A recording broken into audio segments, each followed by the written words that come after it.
M Kumar, இதுல நீங்க எப்படி பாக்குறீங்க? சில அம்சங்கள் வந்து முக்கியமான புள்ளியை தொட்டு காட்டுறாரு. சோஷியல் என்ஜினியரிங் அப்படின்ற ஒரு விஷயத்தை கையில் எடுக்கிறாங்க. அதே மாதிரி எஸ்ஐஆர் விஷயத்தை கையில் எடுக்கிறாங்க. பெண்களுக்கான அந்த 10,000 ரூபாய் தொகைன்ற ஒரு விஷயத்தை எடுக்கிறாங்க. வளர்ச்சின்ற எடுக்கிறாங்க. நிறைய விஷயங்களை எக்ஸ்பெரிமெண்டலாக பாஜக என்டிஏ கூட்டணி செஞ்சுக்கிட்டே இருக்கிறாங்க. மகாகந்த் பந்த் அவங்க அதை செய்ய மறுத்துட்டாங்களா? வெறுமனே ரொம்ப எளிமையாக 20 வருஷத்தினுடைய ஆன்டி இன்கம்பன்சியை பயன்படுத்தி ஜெயிச்சிடலான்னு தப்பு கணக்கு போட்டாங்க. அதனுடைய விளைவா இது? எனக்கு ஒரு 3லேருந்து 4 நிமிஷம் ஃப்ரீயாக என்ன விடுங்க. நான் நீங்கள் அதுக்கு சரியான விளக்கம் வேணும்னா அது சொன்னால் தான் சரியாக இருக்கும். காங்கிரஸ் வந்து நாம் ஆரம்பிக்கப்பட்ட கட்சி இல்லை, ஏஓஹியும் ஆரம்பித்தது. அது அவர் ஆரம்பித்த ஒரு 10-15 வருஷத்துலேயே அதில் இப்போ 2 கோஷ்டிசம் வந்து விட்டது, மிதவாதம் தீவிரவாதம் உண்டு. அதை தாண்டி அதுக்கப்புறம் காந்தி காலத்தில், காந்திக்கு பிறகு காந்தியே ஒரு கட்டத்தில், ராஜாஜி ஒரு கட்டத்தில் காங்கிரஸில் வந்து விலகினார், வினோபாவை விலகினார். காந்தி இருந்த காலத்தில் நேதாஜி சுபாஷ் சந்திர போஸ், காந்தி அதனுடைய போக்கு பிடிக்காம எல்லாரும் நம்ம அந்த கப்பலை வெள்ளைக்காரன் உருவாக்கின கப்பலாக இருந்தாலும் கூட அந்த கப்பலை நமக்கு சாதகமாக பயன்படுத்தலாங்கிறது ஒரு குழுவும், இன்னொரு குழு அதுக்கு எதிரான குழுவும் அப்போவே இருந்தது.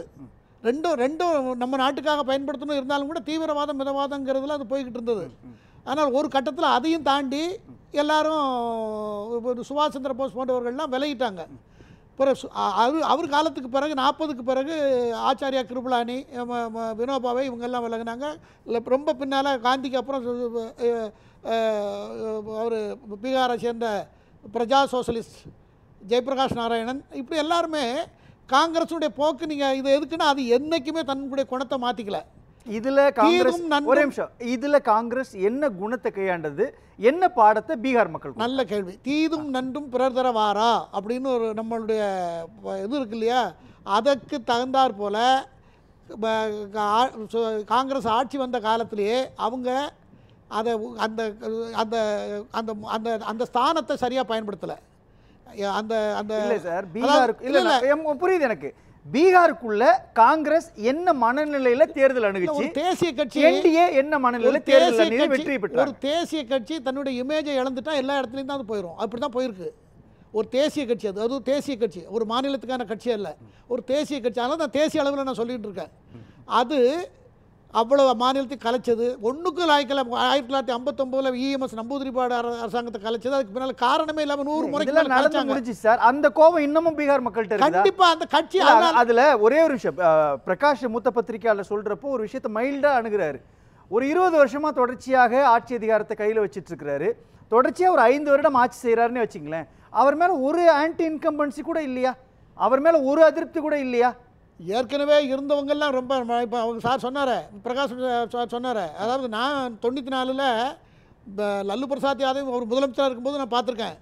வெத்தலைப்பட்டி மாதிரி ஒரு ஒரு பாத்திரம் இருக்கும் பித்தளை பிராஸில், அதில் மண் பிடிச்சி துப்பிட்டு தான் பேசுவார். யாரும் பேசணும் பக்கத்தில் இருந்துகிட்டே இருக்கும், வெத்தலை போட்டு துப்பிக்கிட்டே பேசிகிட்டு இருப்பார். பிஸ்டல் தேர்தல் சமயத்தில் இல்லை சார், அந்த கடந்த 5 எலெக்ஷன்ல ஒரு சூழலில் கூட நிதிஷ்குமார் ஒரு நியாயமான அரசாங்கத்தை தான் கட்டமைச்சு, அதிருப்தியே இல்லாத ஒரு அரசாங்கத்தை கட்டமைச்சிட்டாரா? நிதிஷ்குமார், நான் வெளிப்படையாக சொல்கிறேன், Nitish Kumar is a good administrator.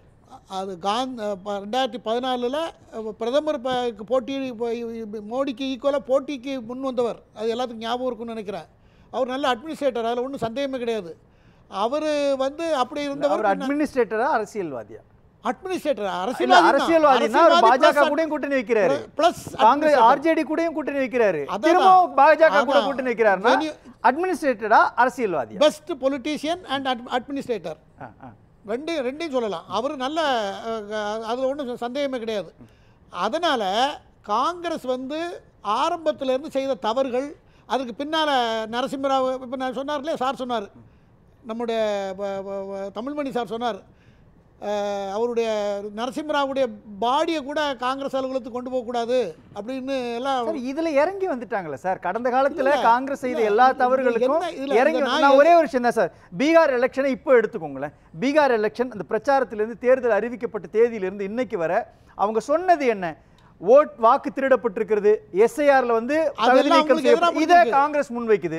அதற்கு நேர் எதிராக பாஜகவினுடைய என்டிஏ கூட்டணியோ அல்லது ஐக்கிய அவங்க நிதிஷ்குமாருடைய பார்ட்டியோ சொல்றது என்னன்னா, மகளிருக்கான காசு, அதே மாதிரி தகுதி நீக்கம் இப்படித்தானே அவங்க முன் வச்சிருக்கிறாங்க.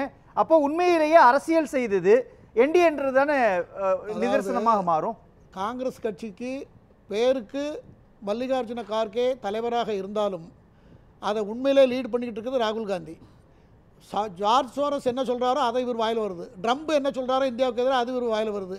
இந்தியாவுக்கு வெளியே என்னென்னலாம் இந்தியாவினுடைய வளர்ச்சியை பிடிக்காமல் என்னெல்லாம் பேசுகிறாங்களோ அதெல்லாம் ராகுல் இங்கே நேரம் அவர் வழியாகத்தான் நம்ம தெரிந்து கொள்ள வேண்டி இருக்கிறது.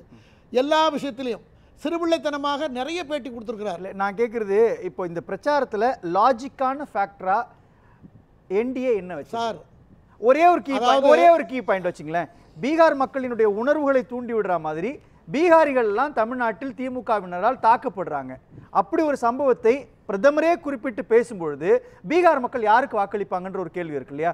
எல்லா பெண்களுக்கும் 10,000 ரூபாய் கொடுக்குறாங்க அப்படின்றப்போ அவங்க மகா கண்பந்த் கூட்டணிக்கு வாக்களிப்பாங்களா அல்லது என்டிஏ கூட்டணிக்கு வாக்களிப்பாங்களா? இதெல்லாம் முக்கியமான ரோல் இல்லையா? மத்திய அமைச்சர் திரு தயாநிதி மாறனுடைய ஸ்டேட்மெண்ட்டை நீங்கள் படிச்சிருப்பீங்க. பீகாரிகள் இந்தி படித்தவங்க டாய்லெட் கழுவுறதுக்கு தான் லாய்க்குன்னு சொன்னார். அதுக்கு மறுநாள் தான் தேஜஸ்ரீ யாதவே நாங்கள் அதுலேருந்து விலக போகிறோம்லாம் சொன்னார். அதெல்லாம் வீடியோவில் இருக்குது. இல்லை அந்த இடத்துல சரியாக இவங்க எதிர்வினை ஆற்றல் இதெல்லாம் இருக்குது. இதெல்லாம் மனதில் வைத்து கொண்டு தான் பிரதமருடைய பேச்சில் 10 நாளைக்கு முன்னால் பேசுனது என்னென்னா, நீங்கள் வெளி மாநிலங்களுக்கு ஏன் போகிறீங்க? உங்களுக்கு வேலை இல்லாததுனால தான் நீங்கள் போகிறீங்க. உங்களுக்கு எல்லா வேலைவாய்ப்புகளும் இங்கே நாங்கள் உருவாக்கி தருவோம் அப்படின்னு உத்தரவாதம் கொடுத்தாரு. அப்போ அதை சொல்லும் போது தான் இதெல்லாம் சொன்னார். அது ஒன்று. ரெண்டாவது, தேஜஸ்ரீ யாதவ் 30,000 ரூபா கொடுப்பேன்னு சொன்னார். பொங்கல் நாளோட 30,000 கொடுக்கணும்னு ஒரு அறிவிப்பு கடைசி நிமிஷத்தில் அறிவித்தார். அது எடுப்படலையே. அது சொன்னதுனால தான் ஒருவேளை இந்த கொஞ்சம் சீட்டாவது கிடச்சிருக்குன்னு நினைக்கிறேன். இல்லைன்னா அதுவும் கிடச்சிருக்காது. காரணம், பிரதமர் மோடி அவர்கள் பதவியேற்கும் பொழுது இந்த கடந்த தேர்தலில் சந்திரபாபு நாயுடும் திரு லல்லு பிரசாத் யாதவ் 2 பேருமே 2 செக் வச்சாங்க. ஞாபகம் இருக்குன்னு நினைக்கிறேன். எங்களுக்கு 1 லட்சம் கோடி நிதி கொடுக்கணும், நாங்கள் பீகாரை மாற்றி காமிக்கணும், ஸ்மார்ட் சிட்டி ஆக்கணும், அதை செய்யணும் இதை செய்யணும், நிறைய சந்திரபாபு நாயுடு சொன்னால் 2ஐயும் சாங்ஷன் பண்ணாங்க. அதை பண்ணிக்கிட்டு இருக்காங்க. இப்போது சமீபத்தில் கூட ஒரு 13,000 கோடி கொடுத்து எல்லா மாவட்டந்தோறும் என்னென்ன ஸ்கீம்னு போட்டு எல்லாம் நடந்து கொண்டு இருக்கிறது. பிரதமருடைய பேச்சு கடந்த வாரம் பேசுனது பீகார் இந்தியாவிலே பெஸ்ட் ஸ்டேட்டாக மாற்றி காமிப்போம் அப்படின்னு சொல்லியிருக்கிறார். அதெல்லாம் நடந்து கொண்டு இருக்கிறது. ரெண்டாவது, 13 வருஷம் குஜராத்தில் முதலமைச்சர், இங்கே 12 வருஷம் 11 வருஷம் கம்ப்ளீட் பண்ணியிருக்காரு. இந்தியா இமாலய வளர்ச்சி வளர்ந்துருக்கிறது. உலகம் பாராட்டி கொண்டு தமிழ்நாட்டு உலகத்தில் என்ன இல்லை தமிழ்நாட்டுக்குள்ள பீகாருடைய எலெக்ஷன் என்ன ரிசல்ட்டை தமிழ்நாட்டுக்கு கற்றுக் கொடுத்து தமிழ்நாட்டுக்கு பெரிய பாடம் இது. தமிழ்நாட்டிற்கு இது தமிழ்நாட்டிலையும் பிரதிபலிக்கும். தமிழ்நாட்டில் கண்டிப்பாக பிரதிபலிக்கும். ஏன்னா நம்ம தமிழ்நாடு முதலமைச்சர் அங்கே போய் ஒரு 6 பாயிண்டில் 6 இடத்துக்கு பேசினார். 6ம் தோற்றுருக்கிறது. அதனால் இதெல்லாம் தமிழ்நாட்டுக்குள்ள எஸ்ஐஆரை தீவிரப்படுத்துவாங்க, அறிமுகப்படுத்துவாங்க. எஸ்ஐஆருக்கு எதிராக பேசுனதுனால தான் எஸ்ஐஆர் நியாயம்னு மக்கள் விரும்புகிறாங்க. எஸ்ஐஆர் சார் என்னது சார்? செத்து போனவன், என்ன இடம் மாறி போனவன், ஏஜ் அட்டன் பண்ணவன், அதுக்கப்புறம்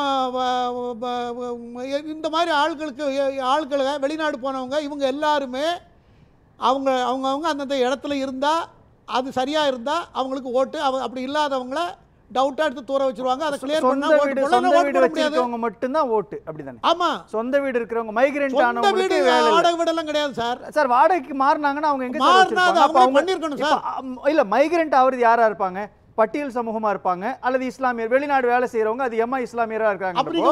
அவங்களுடைய வாக்குறுதியை பறிக்கிறது தானே. எப்படி ஒவ்வொரு வீட்டுக்கும் போய் எல்லாரும் டெய்லிக்கு அதே வேலை செய்ய முடியுமா சார்? அரசாங்கம் என்பது பொதுவான ஒரு அறிவிப்பை கொடுத்து எல்லாத்தையும் நாங்கள் இந்த ஒரு தடவைக்கு 3 வாட்டி உங்கள் வீட்டுக்கு வர்றோம், நீங்கள் இதெல்லாம் வைத்துக்கொள்ளுங்கள், இந்த 11-12 ஆதாரங்களை வைத்துக்கொள்ளுங்கள் என்று நிறைய கொடுத்துருக்காங்க. எவ்வளோ கொடுத்துருக்காங்க? பேங்க் அக்கௌண்ட் இருந்தாலே போதும்னு சொல்லியிருக்காங்களே.